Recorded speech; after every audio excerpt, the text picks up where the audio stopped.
फरवरी 2025 में प्रधानमंत्री नरेंद्र मोदी और राष्ट्रपति ट्रंप एक प्रेस कॉन्फ्रेंस में खड़े होकर इस पूरे मामले का श्रेय लेने की कोशिश करते नजर आए। लेकिन सच्चाई यह है कि ये उपलब्धि वर्षों पुरानी यूपीए सरकार की नींव और लगातार की गई मेहनत का प्रतिफल है। तो इसको लेकर भारतीय जनता पार्टी ये जो क्रेडिट लेने की कोशिश कर रही है वो ना करे, ये कहना है कांग्रेस पार्टी का तहव्वुर राणा पर। क्या है इस पर जवाब आपका जफर साहब? देखिए, पूरे देश में और पूरी दुनिया में कांग्रेस पार्टी का ये स्टेटमेंट जो है ना, उनको और लोगों की नज़रों में नीचे गिरा रहा है। हकीकत तो ये है कि ये सारी चीज़ें जब से हमारी सरकार है उसमें तेज़ी आई है और हमने उसके लिए कोशिश की है और भरपूर कोशिश की है कि ऐसे आतंकवादियों को उनको देश के कानून के हिसाब से सज़ा मिलनी चाहिए। बाइडेन एडमिनिस्ट्रेशन हो या आज का एडमिनिस्ट्रेशन हो, सभी का सहयोग मिला, इसलिए कि हमने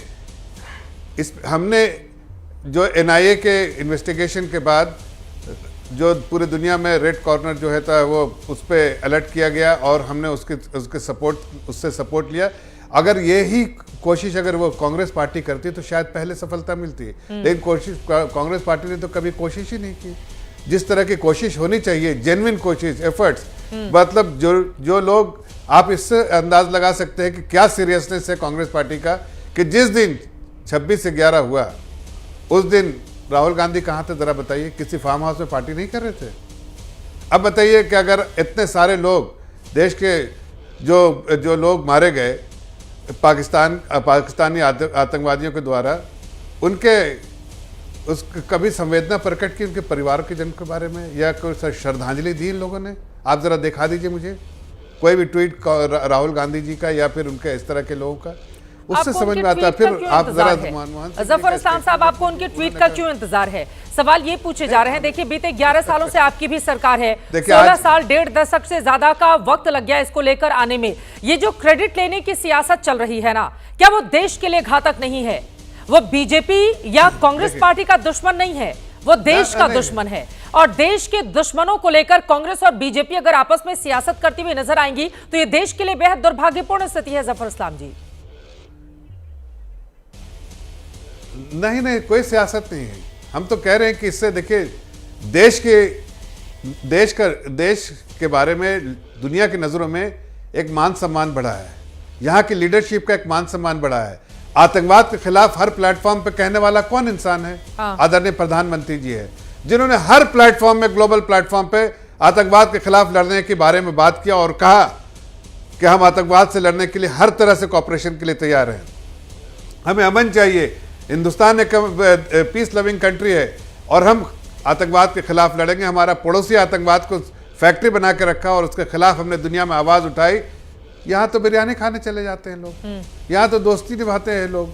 आप देखिए दिग्विजय सिंह, वो बर्नी की जो अजीज बर्नी की जो किताब का जो विमोचन करने गए, उसमें क्या कहा गया था? इसमें पाकिस्तान नहीं, देश के लोग दुश्मन है।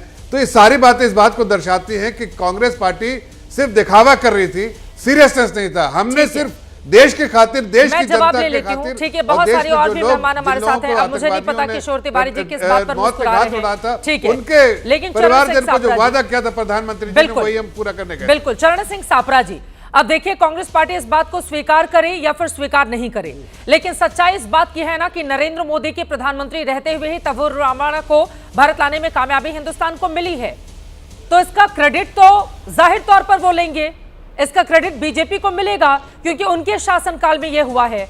अब आप इसको कितना भी 1.5 दशक से जोड़ते रहें, जब आपकी सरकार थी आपको यह श्रेय नहीं मिला, आपको ये कामयाबी नहीं मिली। तो अगर बीजेपी इसका श्रेय ले रही है तो फिर कांग्रेस पार्टी मतलब क्यों आ गई उसमें कि बहते गंगा में हम भी हाथ धो लें?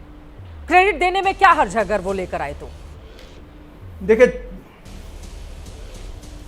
चित्रा जी, ऐसा है कि अनेक विषय होते हैं, कुछ विषय इस तरह के होते हैं जिसमें क्रेडिट लेना एक बहुत ओछी हरकत नजर आती है। और भारतीय जनता पार्टी का हमने देखा है कि ये हर बात पर क्रेडिट लेना चाहते हैं। इनके लिए प्राथमिकता क्या हो गई पता है? नोट और वोट। ये या तो नोट चाहते हैं या वोट चाहते हैं। इनके लिए देश से बड़ा दल हो गया है। ये देखते हैं कि हर विषय के अंदर हमारे दल को किस तरह से प्राथमिकता मिले और किस तरह से हमें ये वोट मिल जाए। तो क्रेडिट लेने की होड़ में कौन लगता है? नरेंद्र मोदी और भारतीय जनता पार्टी लगती है, कांग्रेस पार्टी नहीं लगती है। लेकिन हाँ, हमको ये बताना जरूरी है कि ये मामला आज का नहीं है, ये 1.5 दशक से ज्यादा का मामला है। 2009 से लेकर के जब तुवाहुर राणा को वहां पर अरेस्ट किया गया था, तब यूपीए की सरकार थी जिसने ये प्रपोज किया था कि इसका प्रत्यर्पण भारत में होना चाहिए। हालांकि वो दूसरे केस में पकड़ा गया था, कोपनहेगन के एक आतंकी मामले में वो पकड़ा गया था, लेकिन हमने उसका फॉलोअप किया। उसके बाद में 2011 में वहां की कोर्ट ने यह भी कहा कि डायरेक्ट इसकी दखलंदाजी भारत के केस में नहीं नजर आती है, लेकिन फिर भी यूपीए की सरकार ने फॉलोअप करा और अपना गुस्सा जताया। उसके बाद सलमान खुर्शीद, जो उस समय के हमारे विदेश मंत्री थे, उनके सचिव जाकर के हिलरी क्लिंटन को मिले। फिर डेविड कोलमैन हेडली की एनआईए ने यहां पर जाकर के जो तहकीकात की, उसमें और सबूत मिले, उन सबूत को हमने पेश किया। वो सबूत एनआईए ने यहां भी दर्ज किए और एफआईआर हुआ। फिर जाकर के वापस 2012